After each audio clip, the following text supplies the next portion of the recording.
தேவனுடைய பரிசுத்த நாமத்திற்கு மகிமை உண்டாவதாக.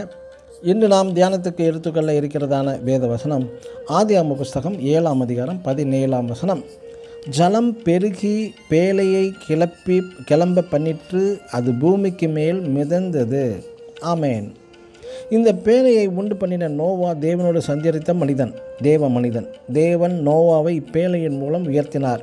ஏனென்றால் நோவா தனது நேரத்தையும் தனது செல்வத்தையும் தனது அனைத்தையுமே இப்பேழைக்காக செலவழித்தான் என்பதுதான் உண்மையான சரித்திரம். நோவா காலத்து வாழ்ந்த ஜனங்கள் தங்கள் வாழ்க்கை முழுவதுமே பூமிக்குரிய காரியங்களுக்காகவே செலவழித்திருப்பார்கள்.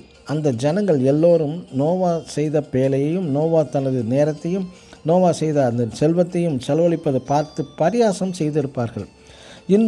அன்றுள்ள ஜனங்களுக்கு முன்பாக நோவா ஒரு பைத்தியக்காரனை போல் காணப்பட்டிருந்திருப்பான்.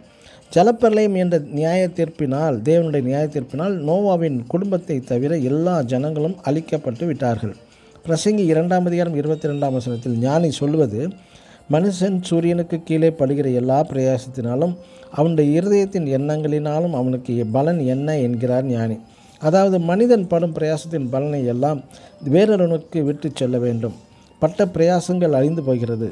ஆம், அன்று முதலாம் உலக நோவா காலத்தில் நடந்த நியாய தீர்ப்புகளின் நாள் போல அதிசீக்கிரமாய் வரப்போகிறது மற்றொரு நியாய தீர்ப்பு.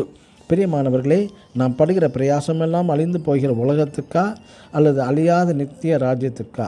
சரியான நியாய தீர்ப்பு வந்தவுடன் நோவா பட்டதான பிரயாசத்தின் பலனால் நோவாவை அந்த பேழை பூமிக்கு மேலேயே உயர்த்திவிட்டது. கடைசியாக புதிய ஒரு உலகத்தையே தேவன் அவனுக்கு கிஃப்டாகவும் தந்துவிட்டார். எனக்கு அன்பான சகோதர சகோதரிகளே, வெகு சீக்கிரத்தில் நமது ராஜாவாகிய இயேசு கிறிஸ்து வரப்போகிறார். அவரோடு கூட தேவ ராஜ்யத்தில் ஆளுகை செய்ய நீங்கள் உயர்த்தப்பட போகிறீர்கள். நீங்கள் இன்று தேவனுக்காக செலவு செய்யும் நேரம், உடல் உழைப்பு, பொருள், பணம் ஒரு நாளும் வீண் போகாது. நீங்கள் இயேசுவோடு கூட உயர்த்தப்பட்டு இயேசுவோடு கூட ஆளுகையும் செய்ய போகிறீர்கள் என்பதையும் மறந்து விடாதீர்கள்.